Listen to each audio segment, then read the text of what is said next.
ایک سوال بڑا معروف یہ کیا جاتا ہے کہ جب فقہ موجود نہیں تھی تو لوگ کس پر عمل کرتے تھے؟ آپ کہتے ہیں نہیں، فقہ کے بغیر شریعت پر عمل ہی نہیں ہو سکتا۔ تو جب امام حنیفہ نہیں تھے، امام مالک نہیں تھے، امام شافی نہیں تھے، امام احمد نہیں تھے رحمہم اللہ، جب یہ چاروں فقہ نہیں تھی، تقلید نہیں تھی، تو لوگ کس فقہ پہ کیسے عمل کرتے تھے؟ تو جب وہ عمل فقہ کے بغیر کر سکتے تھے تو آج فقہ کے بغیر عمل کیوں نہیں ہو سکتا؟ دیکھیں آپ انہی بندوں سے پوچھے، بھائی رسول اکرم صلی اللہ علیہ وسلم پر قرآن کریم نازل ہوا، مختلف صحابہ کرام کے پاس تھوڑا تھوڑا لکھا ہوا تھا، مختلف صحابہ کرام پاس، کچھ صحابہ کرام رضی اللہ تعالیٰ عنہ مجمعین قرآن کریم کے حافظ بھی تھے۔ اس وقت قرآن کریم اس طرح لکھا ہوا نہیں تھا جس طرح آج مصحف میں ہے۔ تو آج اگر کوئی بندہ بھی قرآن پڑھنا چاہے تو ہم اسے کہیں گے بھی یہ قرآن کریم لو، مصحف لو، اس کے بغیر تو قرآن بیٹا نہیں پڑھ سکتا۔ وہ کہتا ہے اچھا، جب یہ قرآن مجید اس طرح مصحف پہ نہیں لکھا، لوگ اس وقت بھی تو پڑھتے ہی تھے نا، تو میں نہیں پڑھ سکتا۔ ہم کہیں گے بھی اس وقت اس لیے پڑھتے تھے کہ نبی پاک صلی اللہ علیہ وسلم پر نازل ہوا تو اللہ کے نبی موجود تھے، جن صحابہ کے درمیان نازل ہوا تو صحابہ موجود تھے، کچھ ایک کو یاد ہے، کچھ دوسرے کو یاد ہے، تو ایک دوسرے سے پوچھ لیں گے نا۔ اب تو رسول اللہ صلی اللہ علیہ وسلم سے 1500 سال بعد کا زمانہ ہے، اب تو آپ یہ ورقوں میں لکھا ہوا قرآن لوگے تو پڑھ سکو گے، اس کے بغیر آپ نہیں پڑھ سکتے۔ اس وقت اس کے بغیر کام چل سکتا تھا، آج چل نہیں سکتا۔ کوئی بندہ کہ جی مجھے آپ کہتے ہیں حدیث پر عمل کرنا ہے تو حدیث کی فلاں کتاب لے لے، تو یہ کتابیں تو بہت بعد لکھی گئی، جب یہ کتابیں لکھی ہوئی نہیں تھی تو لوگ تب بھی تو حدیثوں پر عمل کرتے تھے، وہ کیسے کر لیتے تھے؟ تو جب یہ حدیثوں کی کتابیں نہیں تھی، لوگ عمل کرتے تھے، تو آج کیوں نہیں ہو سکتا؟ ہم کہتے ہیں بھی وہ دور کون سا تھا؟ اگر تو دور اللہ کے رسول صلی اللہ علیہ وسلم کا ہے تو خود صاحب حدیث موجود ہے، اگر صحابہ کرام کا ہے تو اللہ کے نبی سے حدیثیں سننے والے موجود ہیں، اگر تابعین کا دور ہے وہ صحابہ سے سننے والے موجود ہیں، تو آج کے دور میں ان میں سے کون موجود ہے؟ آج اگر کوئی بندہ بھی کسی بھی حدیث کو پڑھنا چاہے تو کتاب سے ہی پڑھے گا نا، بغیر کتاب کے کیسے پڑھ سکتا ہے؟ ممکن ہی نہیں۔ اسی طرح جب وہ دور تھا کہ اللہ کے نبی صلی اللہ علیہ وسلم موجود ہیں تو کسی نے مسئلہ پوچھنا تو اللہ کے نبی سے پوچھ لے، رسول اکرم صلی اللہ علیہ وسلم جہاں نہیں ہے تو ان کے شاگرد صحابہ سے پوچھ لے، جہاں وہ نہیں ہے تو ان کے شاگرد تابعین سے پوچھ لے۔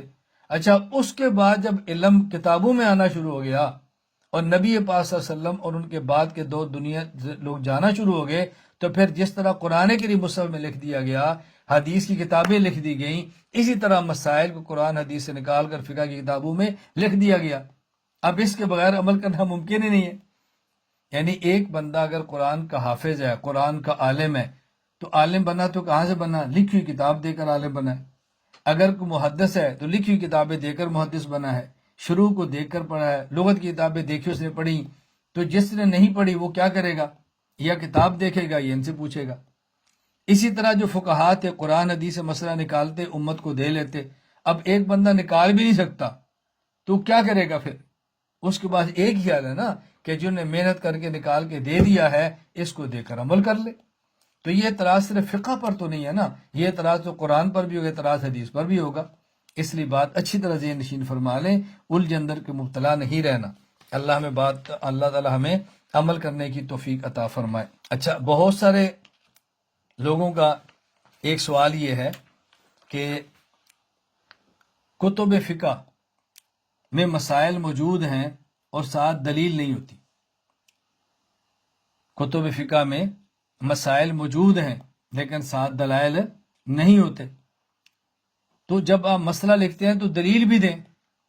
ہم نے کہا کہ دیکھیں یہ مسئلہ فقہا کا نہیں ہے، یہ صحابہ کرام کے دور کا مسئلہ رضی اللہ تعالیٰ عنہ اجمعین، کہ صحابہ کرام سے بسا اوقات کو بندہ مسئلہ پوچھتا تو صحابی مسئلہ بتا دیتا، ساتھ دلیل نہیں دیتا۔ اس کا معنی یہ نہیں تھا کہ اس کو دلیل آتی نہیں تھی، اس کا معنی یہ تھا کہ مسئلہ پوچھنے والے کو مسئلہ چاہیے تھا، دلیل سے غرض نہیں ہوتی تھی۔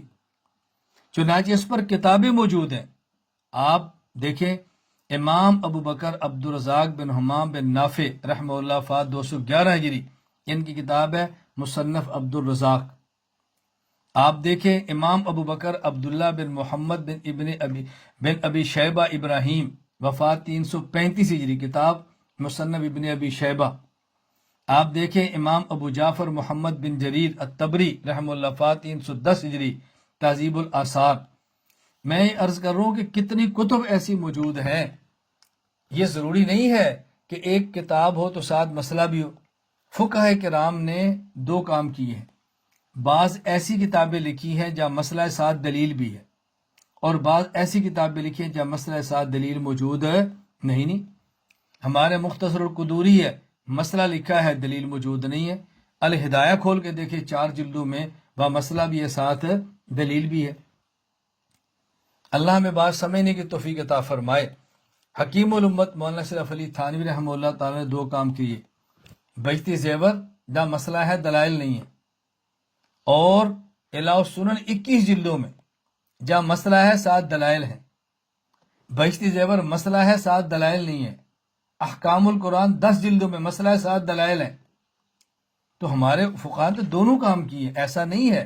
یہ جھوٹ بولا جاتا ہے کہ نہیں دیکھیں نے مسئلے لکھے ہیں اور ساتھ دلیل نہیں دیتے، اور کتاب دکھا دیں گے دیکھیں کتاب موجود ہے اس میں دلیل نہیں ہے۔ دیانت کا تقاضا یہ ہے کہ وہ کتابیں کھول کر دکھائی جائیں کہ جن میں مسئلہ بھی ہے اور ساتھ دلیل بھی ہے، اور جن میں مسئلہ اور ساتھ دلیل نہیں۔ یوں کہنا چاہیے بھائی فقہاء نے اور علماء نے امت پر احسان یہ کیا ہے کہ جن کے پاس وقت کم ہے ان کو وہ کتابیں لکھ کے دی ہیں کہ جہاں مسئلہ ساتھ دلائل نہیں، اور جن کے پاس وقت زیادہ ہے ان کو وہ کتابیں جہاں پر مسئلہ ساتھ دلائل بھی ہیں۔ یہ بالکل ایسے ہی ہے کہ جس طرح قرآن کریم آپ دیکھیں گے تو ایک قرآن وہ ہوگا کہ جس میں ترجمہ نہیں ہوگا، اور ایک قرآن وہ ہوگا جس میں قرآن کے الفاظ ترجمہ ہوگا لیکن تفسیر نہیں ہوگی، اور ایک قرآن ہوگا جس میں لفظ بھی ہوں گے، ترجمہ ہوگا، تفسیر بھی ہوگی۔ اچھا، پھر ایک وہ ہوگا کہ جس میں تفسیر مختصر ہوگی، اور ایک وہ جس میں تفسیر بہت زیادہ ہوگی۔ آپ آئیں اٹھائیں دیکھیں، خود ہمارے کعب علماء دیوبند کے پاس آپ دیکھ لیں، ایک قرآن کریم ہے، کیا نام ہے جی، موضع القرآن، ترجمہ ہے اور ہلکی ہلکی شرح۔ اس کے بعد کیا ہے، تفسیر عثمانی، قرآن کریم ہے، ترجمہ ہے اور تفسیر ہے۔ اس کے بعد کیا ہے، بیان القرآن۔ اس کے بعد کیا ہے، معرف القرآن۔ قرآن کریم ہی ترتیب ہے۔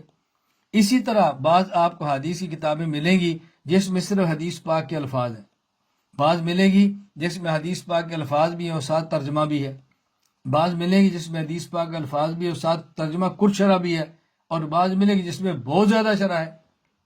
تو فقہاء نے تو ہر قسم کے کام کیے ہیں۔ مفسرین نے ترجمہ بھی کیا ہے، تشریح بھی، محدثین نے ترجمہ بھی کیا اور حدیث کی تشریح بھی، اسی طرح فقہاء نے مسائل بھی لکھے ہیں ساتھ دلائل بھی، لیکن کتب 2 قسم کی لکھی۔ اللہ ہمیں بات سمجھنے کی توفیق عطا فرمائے۔ ابھی دیکھیں آپ کے سامنے ہے، ہم نے عقائد پر کام کیا ہے، کہا جی اسلامی عقائد، 230 عقائد پر مشتمل مختصر سا کتابچہ ہے، متن ہے۔ پھر دیکھیں کتاب العقائد، تھوڑی سی تفصیل کی ہے۔ اس کے بعد آپ اٹھائیں شرح عقیدہ حسنہ، شرح عقیدہ نصفیہ، شرح عقیدہ طحاویہ، شرح فقہ اکبر، ہم نے ساتھ عقائد کے تفصیلی دلائل بھی دیے۔ اچھا، اس کے بعد پھر دیکھیں ایک ایک فائل، توحید باری تعالیٰ، عصمت نبوت، مقام صحابہ اور توسل، ایک ایک پر تفصیل سے ہم نے دلائل دے دی ہیں۔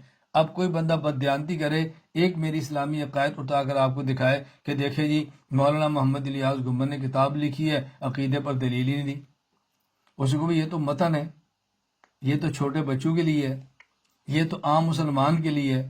تجھے شوق ہے تو ان کی بڑی بڑی کتابیں دلائل والی موجود ہیں، کیونکہ میرے پاس وقت نہیں ہے، تو پھر اعتراض کرنے کا وقت ہے، کتاب کھول کے دیکھنے کا وقت نہیں ہے تیرے پاس۔